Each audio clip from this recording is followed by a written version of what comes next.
Before the factory is fully awake, their story has already begun. Who are they? They are the silent welders, the masters behind the giant crane, the guardians of quality, the translators of blueprints. Their language is the rhythm of arc light, the path of the crane, the chalk line, and the silent coordination of a team.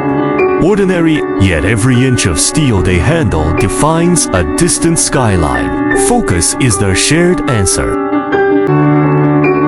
Beneath sweat and dust lies reverence for craft, trust in comrades, and an unwavering commitment to precision. Here, responsibility is passed on.